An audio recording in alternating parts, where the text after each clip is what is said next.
Reciban un cordial y caluroso saludo y un abrazo enorme a través de la pantalla, queridos estudiantes. Hoy vamos a aprender acerca del tema Ecuador y la Segunda Guerra Mundial. En un video anterior habíamos aprendido acerca de Ecuador y la Primera Guerra Mundial y veíamos que Ecuador no participó directamente en la guerra, pero sí tuvo grandes afectaciones. Ahora veamos acerca de Ecuador y qué pasó con el tema de la Segunda Guerra Mundial. Es importante conocer que Ecuador mantuvo inicialmente una neutralidad estricta durante la Segunda Guerra Mundial. Esto cambió tras la intervención de Estados Unidos en el conflicto, porque se dio un cambio de postura. Por ejemplo, en enero de 1942, con la conferencia en Río de Janeiro, Ecuador se alinea con la política estadounidense. El 29 de enero de 1942 del mismo año, Ecuador rompe relaciones específicamente con el eje.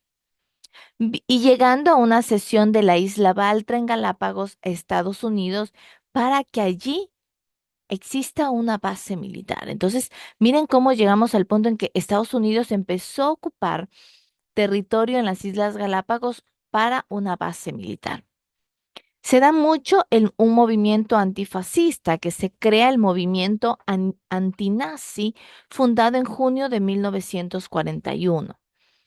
El antinazi publicaba colaboraciones de intelectuales destacados.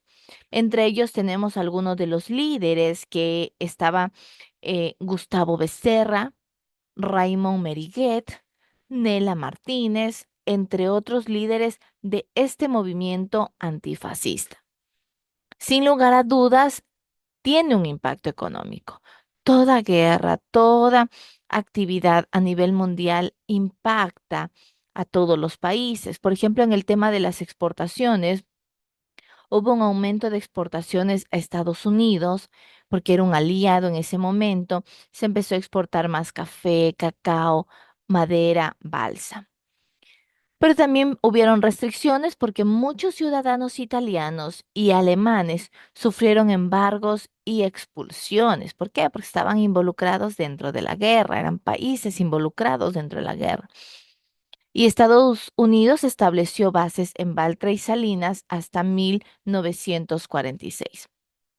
De manera posterior, también permite la integración latinoamericana, porque es una forma en que los países encuentran para unirse, para consolidarse como países, sobre todo eh, que eran de manera, ya sea países latinoamericanos o países caribeños, ¿sí?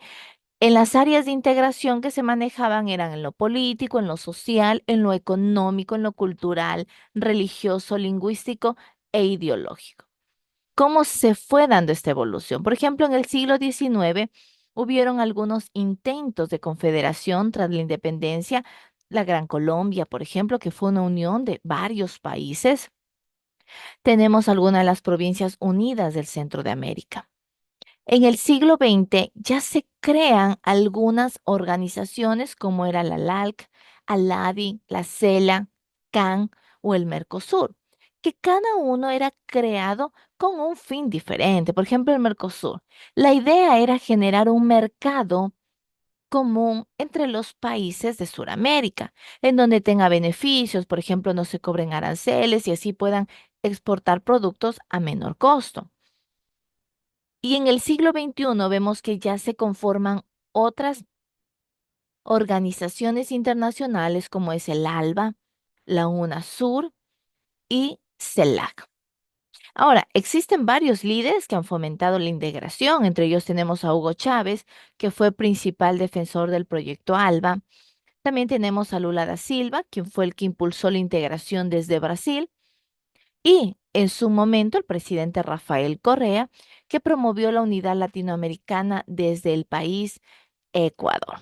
Ese ha sido el tema de este día en donde hablamos de Ecuador y la Segunda Guerra Mundial.